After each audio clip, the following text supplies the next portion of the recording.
Don't bother me, I'm working. Don't bother me, I'm working. All right, so what's going on, everybody? I got Mr. Starts with a Vision on the line, a.k.a. Isaiah Fowler, because he's Mr. Starts with a Vision first as far as we're all concerned. As you all know, we're doing this new thing where we're going to interview an entrepreneur every Friday, so we're having lunch with the entrepreneur. And my first guest is Mr. Isaiah Fowler, a.k.a. Mr. Starts with a Vision. So, what's going on, Isaiah? My man, life is beautiful. How you living today? I'm good, man. I'm good. It's real cold up here. I'm still in PA, but it's real cold. But the sun is shining, and I'm up, and I got you on the line, so I already know we in for a treat right now. You already know I come with that excitement and that energy, man. What's up? Right. So I'm gonna start out with my first thing. I got 10 questions for you, but the first things first. I want you to give everybody your story, because we all got a story. Every entrepreneur has it. So I just want you to kind of give us your rundown of like what's going on with you. Oh man, it's crazy because I kind of don't know where to start when I tell my story, but I'm a regular dude who had a dream back in the days, man, and I kind of got conditioned by the world a little bit to, feel like you had to go to college or whatever. So I was in college and, partying and having fun, quote unquote. And then I ended up going to the military when I was 20 years old. So I was in college almost 2 years. I was doing good in college, getting ready to transfer. So I go to college and then I go to the military. And about a year in, man, I just realized that this wasn't me. It wasn't me to the core. You know what I mean? Like, a lot of times people do stuff and they think it's them, but it's because somebody else told them that was them. Exactly. That wasn't who they were to the core. And so, I always had a positive energy and stuff like that, but it wasn't me. And so, I had got sick. I had got malaria, almost died. And I was really on my deathbed. Like, my blood had gotten so thick, it almost stopped running through my veins. Oh, wow. And so, I was young. I was 21 at the time. And I'm like, is this how I'm really about to go out? Like, I'm about to go out like a punk. You know what I mean? Like, I'm about to go out on somebody else's watch. Right. And I was so mad and pissed off. And it was, that experience. I was in the ICU for 7 days and I was in a regular part of the hospital for another 7. So I was in the hospital for 2 weeks. And, in the military, and I'm like, damn, man, this was crazy. And so I never forget, man, the first time I started to walk again, because I was on a bed for like 2 weeks, my legs were tingling. Right. Because I haven't used my legs in 2 weeks. And I'm like, man, this is weird. Like, is it supposed to feel like this? And so, I was like, man, this is crazy. I'm never going through that again. Never again am I going to subject myself to what somebody else says I am worth, because I obviously wasn't worth anything to them. And so ever since then, man, I just became a rebel. I started reading all type of books. First book I was ever given was Think and Grow Rich. And then I started reading that and I started learning like what auto-suggestion was and, faith and a burning desire. And so I just started, pummeling through books. And, time went by and the military was downsizing and I saw that as my window of opportunity, man. And I just volunteered to get out. And it got approved. And so I ended up getting out and never forget I landed in Atlanta, Georgia on April 1st, 2014, and my life it's been a dream ever since. Hopped in real estate, bought a house. About 8 months later, bought another house to buy, fix, and flipped it 3 months later. And that was the first time I had like a huge check, in one transaction. Mm-hmm. And I'm like, man, this is crazy. I went from making $24,000 a year and I flipped the house and then I got a check for $28,000 and, one check. And I'm like, man, I'll never look at money the same. So, going through real estate, but I got burned so much. I got lied to, I've been divorced. I've been through it all, man. And so, now I just started going online and now everything I do, man, it's just all about entrepreneurship. It starts with a vision. Everything you do in your life, it starts with a vision. And so I have a Facebook ads agency now where I'm working with small businesses and I'm allowing them to get new customers through me generating leads for them. And then I have a podcast and just spreading the word, and I do some public speaking as well. That's what's up, man. I like that. And so when you said that you volunteered to quit, like, what was your vision when you volunteered? Because we all, like, we kind of think about what's next a little bit. Even if you don't write anything down, you kind of trying to figure out, like, all right, if I do this, then what am I do? So when you volunteered to quit, what was your vision? Man, look, it's funny because everybody was asking me, what you gonna do, Fowler? What you gonna do? I said, look, I'm gonna make it. Like, I'm gonna make it. That's all I knew. To be honest, I was studying real estate and I wanted to get into real estate, but I ultimately knew I was going to make it. Right. That was all my mind was saying. I didn't 100% know everything I was going to do. I didn't have some timeline of I have to get this accomplished by this date. I didn't have that. And that may be a downfall of mine. I don't know. But what I do know is I just wanted to make it. I just wanted to be free. That's why I always say everything starts with the vision, because I remember when I would be at work, I was a cop in the military, security forces of the Air Force. And I used to sit in these little, these little boxes and check IDs. And it was so small and confined. And I was by myself, and so I would literally visualize what I wanted my life to be like. I wanted to be free. That's all I knew was freedom, time freedom, and not having to worry about, making lunch for 8 hours worth of food and doing all type of stuff that I don't want to do. I don't want to wear a uniform. I don't want to come somewhere where I don't want to be. I don't want to have to deal with people that I can't stand to look at. Right. And so that was my vision, to make it. And as I got out, my vision started to get fine-tuned because I was still continuing to learn myself. Right. And I think that's the best answer, because so many people try to make it seem like they had it figured out from day one. I wanted to be this my whole life. That was my passion. Really, at the end of the day, we just trying to be happy. We just trying to, do what makes us happy and feel free. So I like that answer a lot. Yeah. I remember when I was 16 in high school, I used to want to be a real estate agent. Exactly. You know what I mean? Because and it's because that's what you were exposed to. You didn't even know that these other things was out there. Oh, hell no. Like podcasting, like you got to Starts With a Vision podcast. At what point, how did you figure out that podcast was going to be it for you? Man, so and because in January, And I would say, because I think you started with your YouTube channel first, right? Yeah, definitely. I started doing YouTube videos at the very beginning of February. And then I was doing them, but I'm like, this is a lot of work and I like it. But a month after I did my YouTube, I got my website created because I knew I needed to, start seeing who was following me, who liked what I was saying. So I sent them to the website. Mm-hmm. And then after the website, I started selling T-shirts, right, online. Right.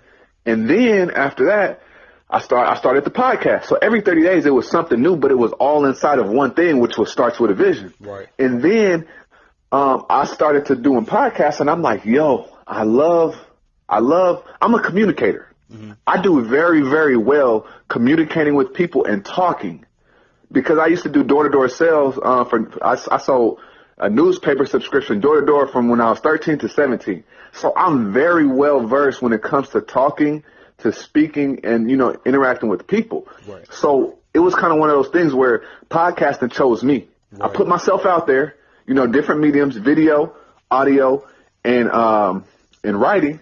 I don't like to write like that, but I could talk all day about entrepreneurship, all day.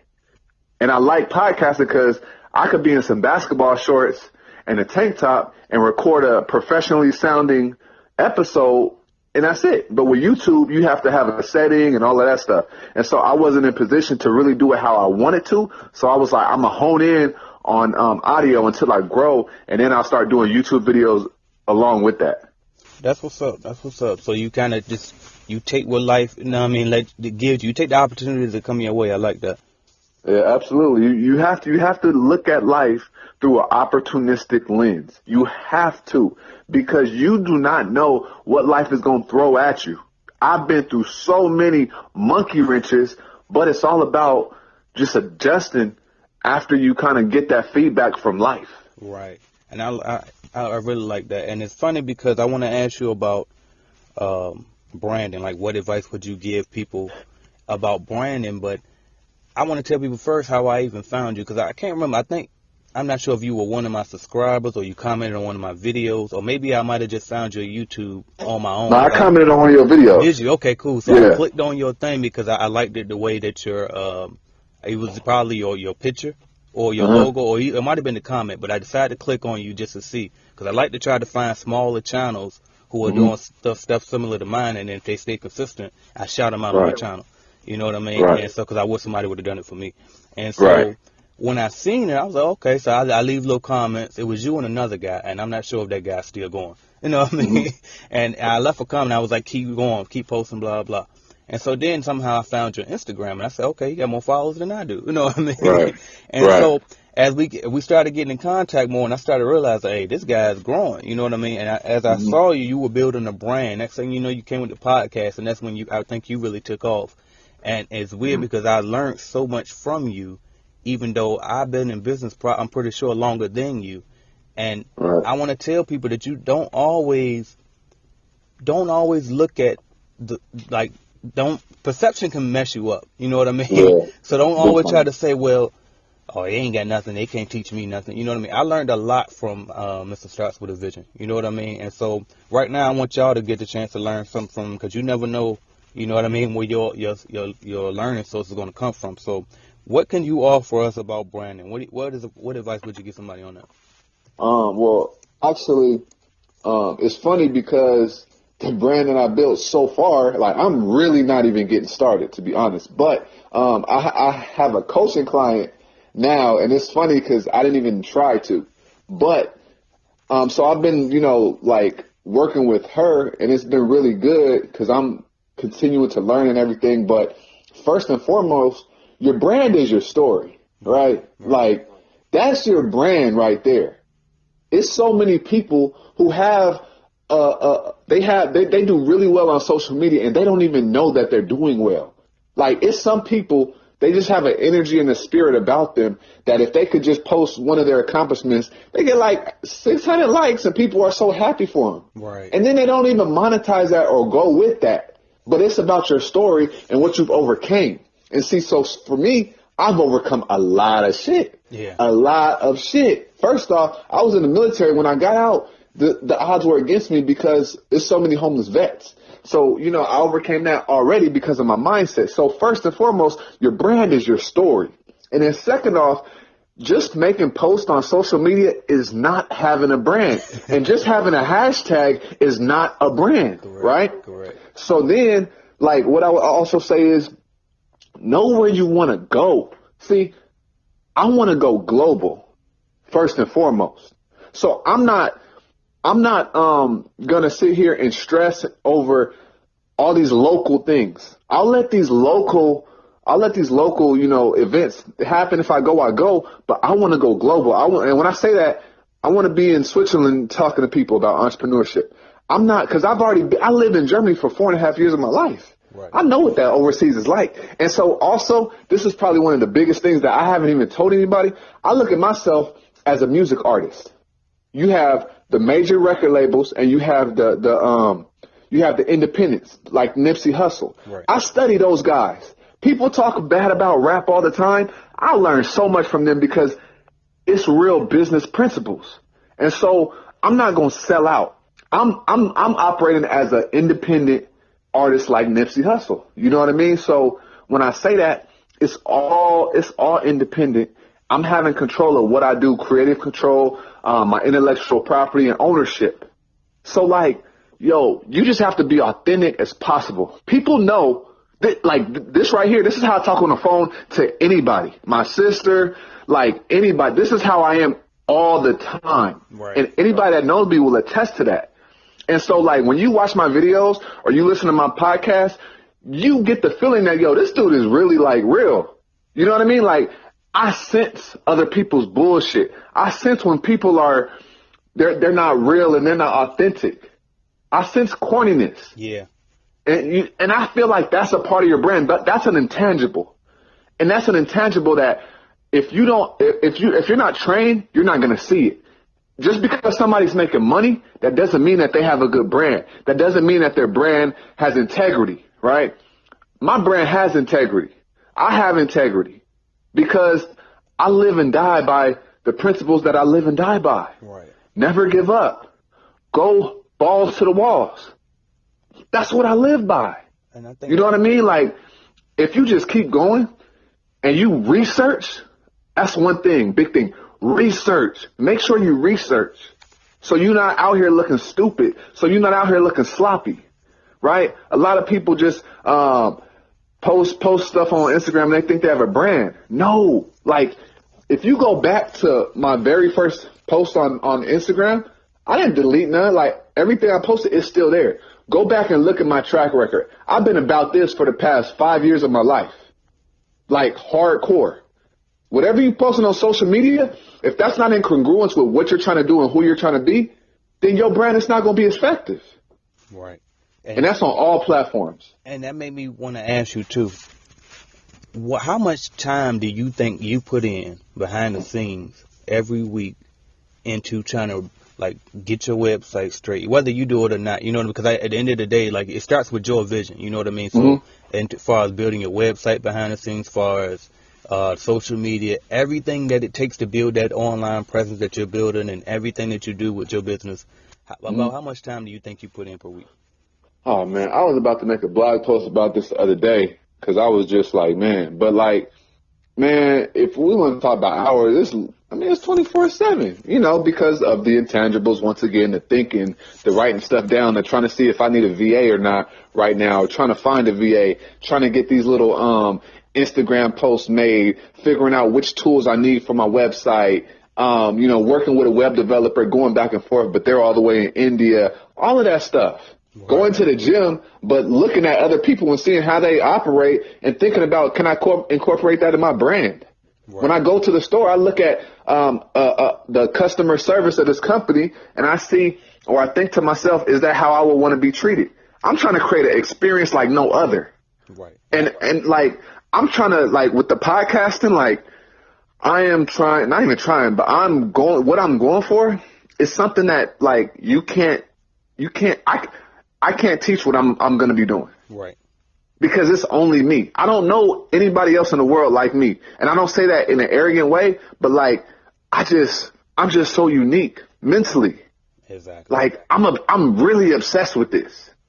I am really obsessed with this stuff. Like, no lie. Yeah, and we talk a lot, you know what I mean? And we'll go back and forth like on Snapchat and stuff.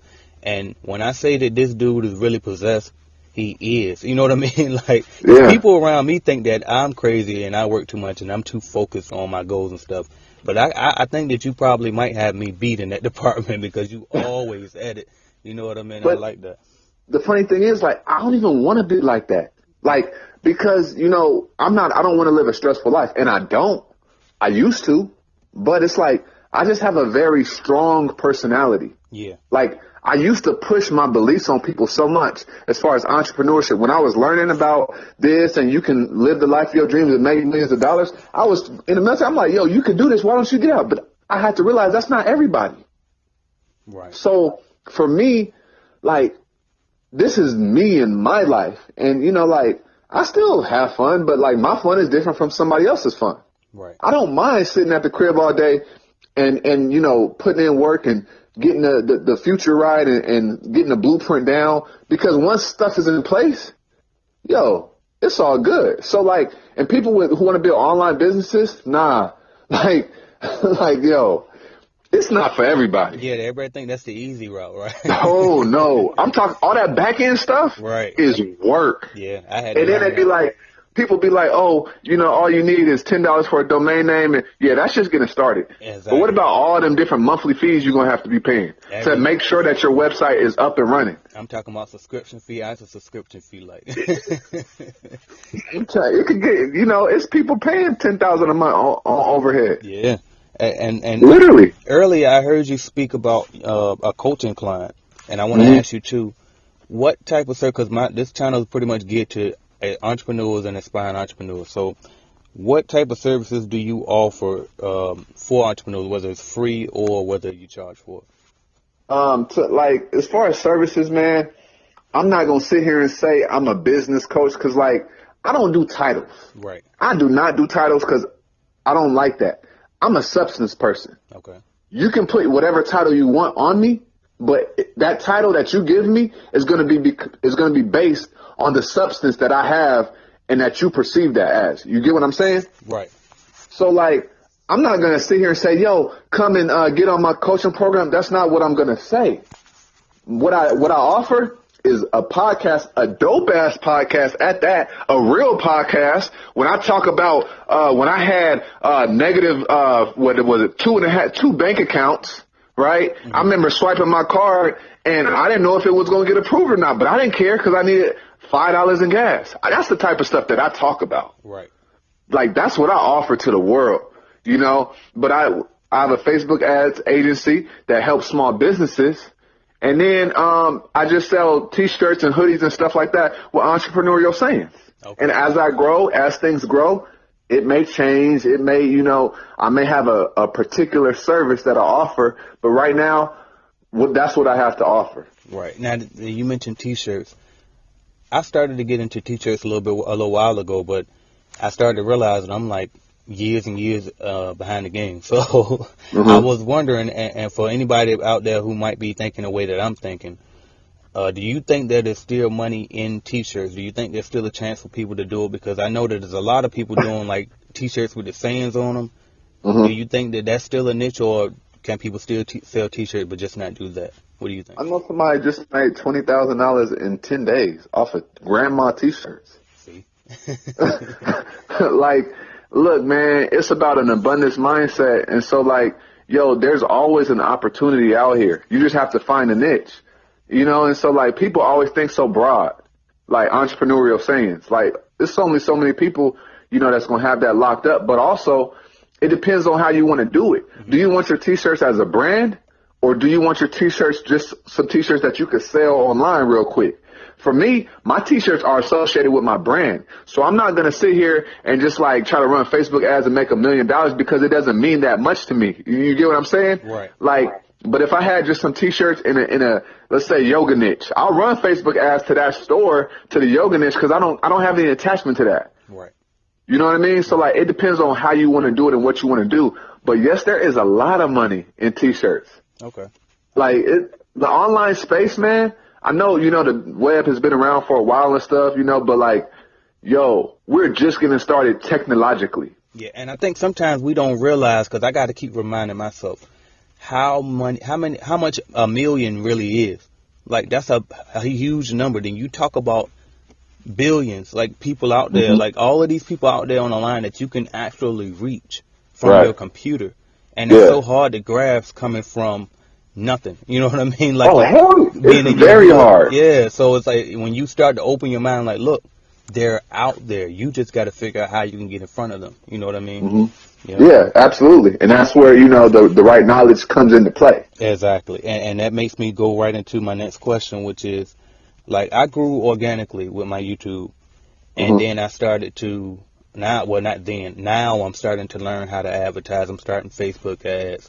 I'm doing a little bit of YouTube ads. I'm getting IG influencers and stuff. So I want to know, what do you think is it more important to have one or the other, growing organically, or just being real good at advertisements? Or do you think it should be a combination of both, or what? Like, do you think if you have one or the other, it really don't matter? What is your view on that? As far as like which one is more important, you say? Right. To be real, like, there's a lot of people out there that their products aren't that great, but they're great marketers, so they make a lot of money, mm-hmm. right? And so, you know, there's other people, great products, not making that much money because they're not marketing that much. I see a lot of people that they're not the best marketers, and they don't understand, you know, what they need on the back end. Right. So they're just, you know, they could go from 100,000 right now to, you know, 190,000 just off of making a few tweaks. Right. But I do think that you want to market, but not to the point where it compromises, you know, your brand and your integrity and your perception. Because perception is everything. Absence of the fact, perception is all we have. Right? Like you can meet somebody right now, and all you'll know about them is the perception that you have of that person. And that's why marketing is so effective and important. Because if you market properly and you pre-frame someone's mind to make them believe that you're this person, you got them hooked. Right. So you want to have a balance between organic growth and just marketing. Because you can market, make sales, but how many of those people are going to stay if they don't really know the brand? Now, people don't want to grow organic because they want to make money fast. Right. And that's the mistake. So if you're patient enough, that's what I had to learn. That's one of my biggest lessons is patience. I'm okay with not making $1 million in the next 2-3 years. You know why? Because when it comes, I'll be able to make $1 or $2 million every single year consistently. Right. I don't care about how much I make one time. How much can I make over time or over and over again? I think that's excellent. That's key right there and that's something that I had to learn, that everything takes time. You know, if you want something that's real, you know, it's going to take time and it's going to require work. I didn't want to accept that. I tried to get around work for so many years, you know what I mean? But at the end of the day, you have to accept that if you want it to be real and you want it to sustain time, you got to build that thing up, get that foundation right. And yeah, people think it's a shortcut. Exactly. And that's why, look, watch this. This is what happens. This is what happens every time. Somebody starts something, they realize how much work it takes, they realize how hard, they see something else. Oh, I could do that way easier. Say that. So they go to that. And then same thing, and then same thing, and then same thing. And after 5 years, you ain't done nothing. But if you would have just stuck to that one thing, it's gonna be hard. No matter, you could be knitting cat mittens. It don't matter. You're gonna go through pain and struggle inside of your business to grow, because it's worth it. Right. You know, whatever is worth. Why do you think long-lasting marriages aren't around that much? Because that shit is worth it, and it's not easy. But if you just go through it, you'll get to where you want to be. You know, and I just look at entrepreneurship and business like it's a covenant with God that I made. I'm not working for nobody, so what else am I gonna do? I'm gonna stick through it no matter how hard it is or how bad it gets. That's what, and I just listen. I listen to Les Brown so much it's not even funny. I can imitate his laugh. Like, that's how much I've listened to him. We're all brainwashed, right? Right. We're all brainwashed to work 40 years for somebody, or we're brainwashed to be entrepreneurs, or we're brainwashed in whatever way. I'm brainwashed to be an entrepreneur, and I would rather be brainwashed that way than the other way. Right. I love that. So you have to choose which way you're going to be brainwashed. That's it. And if you can't do that, then you're a drifter, like this book, Outwitting the Devil talks about. You have to learn how to think for yourself and have self-sufficiency. If you do not have self-sufficiency, then I feel sorry for you, because you're going to be a drifter. You're not going to know what you want in life, and that's going to be that. That's it. But if you say, this is what I want in life, you stand for something. You know what you're going to tolerate, what you're not going to tolerate. You know what you're going to do, because that's where you want to go. Your efforts are a direct reflection of your effort. Your results are a direct reflection of your efforts. My bad. But, you know, like, I just really love entrepreneurship. I love this life thing, man, because it's fascinating that not everybody's going to make it. Right. You know what I mean? Like, that's what it is. Right. Yeah. You could put, I now understand what Earl Nightingale was talking about, because it's just like freshmen in high school. Everybody wants to make it to the league. Only a small percentage of maybe 5 out of 100 people actually make it to the league. Yeah, straight up. It's the same thing. It's like a freshman class. Like, it's a lot of people that when you started your journey, you was like, I'm going to make it. And then a whole bunch of other people you was with was like, yeah, we going to make it. 8 months later, it's only 3 people left. A year and a half later, you the only one left. Yeah. Happens in every industry. It happens everywhere. Yeah. I always like to go back and listen to the Jay-Z and Jermaine Dupri song Money Ain't a Thing. They both were that big at the time. And I think JD might have been making even more than Jay-Z at that time. Probably, because Jay-Z was more rapping, and Jermaine Dupri was producing. And then you come up now. Matter of fact, I got a video on my channel talking about don't be like broke rappers or something. And it's like a thing where they document how much money these rappers are really making. And you look at all the people that was up there back then who they said were the cash kings. Now most of them gone. Ja Rule gone. JD ain't up there no more. You know what I mean? Dame Dash had dropped. You know what I mean? So there's so many of them that was high at that one point, but look at the people who sustained, and that's what you want to be, the one that lasts through the time. But I got 2 more questions for you though. What's up? Shoot 'em. They easy ones though. I mean, these will be fun. So I just want to say, what is one piece of practical advice that you want to give our listeners today? Yeah, they can go to you right now. that they could use right now. Yep. Okay, go home or pull out your notepad or whatever, and this is what I want you to do. This was probably like one of the biggest things I had to learn the hard way. Go allocate your money. When I say that, this is what I mean. Make you a long-term savings plan. A long-term savings account. Make you a investment account. Make a play account. Make a giving account. And you make your living account, your necessary account. This is what I want you to do. For every dollar that you make, you need to divide that up and only live off of 55% of what you made. So you make $1, 55 cents is what you live off of, and the rest of that you divide it into those accounts. Let me tell you what this is going to do. This is going to change your life forever, because now you're not pulling your investment money from your necessary money. So now all your bills is going to be solid, right? So now what is your long-term savings plan account for?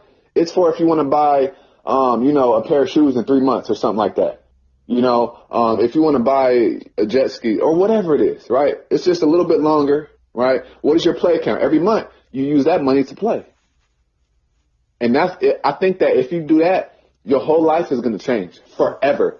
Allocation is like the best kept secret. Nobody talks about allocation, because what's going to happen? Oh yeah, emergency fund too. But what's going to happen? Let's say you need to, perfect example. Right now, I have a Samsung Note 5, right? The battery is draining real fast, and I need an iPhone because I need some apps and stuff, right? And so I just called him earlier today. Literally, this is real life what happened. Called him today, and he's like, this is how much it would be to get an iPhone. It was like 200 and something. I'm like, all right, cool.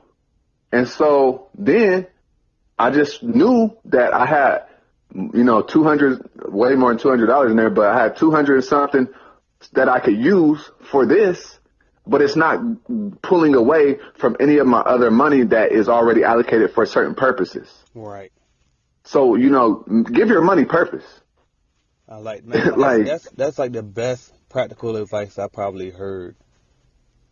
I probably say in a long, long time, because usually people go, well, just go read this book and it'll do everything for you. You know what I mean? Right. Something like, and so people get so caught up in that the visualizing and the entrepreneur motivation talk and all of that we forget that people got to live, and people got to figure out how to manage that money. That is so important, and people like to overlook that. So I love that practical advice. And the last thing I want to ask you is, what advice do you want to leave for the people who are listening to this and who are just afraid to jump? Because I know I got people out there who listen to me every day and try to get themselves amped up, and they pumped up to quit that job for about 5 hours through that day, and then they done, and then they go back to work, and now this cycle been going on for about 2-3 years. So what do you want to say to those people who are afraid to jump? I'm going to tell you like this, man. Tell you like this. If you do not like where you at right now, if you don't, let me paint a picture for you. Imagine being 45 years old, retiring, and then going to get another job and work for another 20 years, all because you finally realized that retirement is not the move, but it's kind of too late. That's where you're going to be if you don't make a move right now. Nobody's saying quit your job right now and not know how you're going to pay bills. No, I'm not saying that. AJ is not saying that. But what we're saying is, if you keep doing the same shit over and over again without taking any action, I feel sorry for your future. I don't even feel sorry for you. I feel sorry for your future. And I say that because it's ready for you. Your future, all that abundance that you believe, it's ready for you. But you're not ready for it for some magical reason. The only thing you have to fear is fear itself. And y'all letting fear kick y'all in the ass. Y'all letting fear control your life. Stop that shit. Go for it. Go to that networking event. It's like when you go to a barbershop or a salon, you normally get your hair done by the same person. What happens when you have to go to a new barbershop or a new school? You feel kind of awkward. But after a while, you get acclimated to that, and now that's your new home. That's the same thing from working and being an employee to entrepreneurship. Just go. Go to school the first day. And then the second day, it's going to be a little bit easier to go do it again. Quit worrying about money.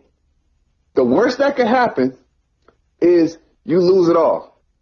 But I would rather lose it all and have my time freedom than have a whole bunch and have to go somewhere Monday through Friday. That's just me. But I brainwashed myself to think that way. Right, man, he just killed y'all. He said he don't feel sorry for you. He feels sorry for your future. Like, that's a Cassidy punchline right there, man. I don't even try, man. I just speak from my heart, man, for real. Right. I really do speak from my heart. Because if I never would have took my leap, I got out of the military with no job. I had a little bit of savings, and that shit was gone in 4 months. Like, if I never would have jumped, I wouldn't be on this call today. Straight up. I wouldn't be talking about it starts with a vision. I would have still been envisioning my future. Exactly. Just go. Go leap. Right now. Go make that phone call to meet that person tomorrow. I'm telling you, this is a beautiful life. It's 2:38 p.m. and I'm not at a job. This is my job right now. My job for these 30 to 45 minutes is to inspire somebody to take action. You can do the same thing if you take action now. It may not come in a year from now. It may not come in 3 months from now, but it'll come if you just keep going and you never, never, never give up. That's what's up. And you did excellent. That's all my questions, man. And it's always good to get the guy who, because with the podcast you usually on the other side of this call, right? You usually always doing the interview. So it's always good to get Oprah point of view. You know what I mean? Like, she always interviewing people, but I'm like, all right, let me hear what you got to say. You got all this wisdom from all these different people. Let me hear what you got to say. So that's why I had to make you my first guest on this new special, this new thing that I'm doing. And I also had to return a favor because you allowed me to be your first guest as well. So. Oh, yeah. You know, big time, man. I appreciate that, for real. Absolutely, absolutely. So you enjoy your day, man. And also, before we go, I want you to give everybody all of your info, how we can chase you around and follow you around and stay motivated and make sure we keeping you on your game as well. What's your email, your website, Snapchat, Instagram, Twitter, anything. Phone them if you want to give it out too. I'm gonna tell everybody. I'm not going to give you everything because I don't want to tell y'all 9 different ways, but go to startswiththevision.com. Okay, hold on. If you can repeat that, because it sounds like it's breaking up, so I want to make sure everybody gets it. I'm going to put it in the description, too, under the video. Okay. I said go to startswiththevision.com. Startswiththevision.com. That's where the podcast is at. You'll find my Instagram there. You'll find my Snapchat there. You'll find everything there. Like, that's my headquarters right there. Startswiththevision.com. That's everything. My name is Isaiah Fowler, though. You can find my Facebook. Just type in Isaiah Fowler, ISIAH. And, that's it. That's perfect branding right there. Make it simple. One location. Website is up to date, and he ready for y'all. So y'all check him out, man. I appreciate you, Isaiah, Mr. Starts with a Vision, for coming on. You didn't have to come through, you know what I mean? So I really appreciate you coming to spend this time with us, letting us have lunch with you as our entrepreneur for the day. And you enjoy the rest of your day, man. All right, man. I appreciate you likewise. All right, man. I'll talk to you soon. All right. All right.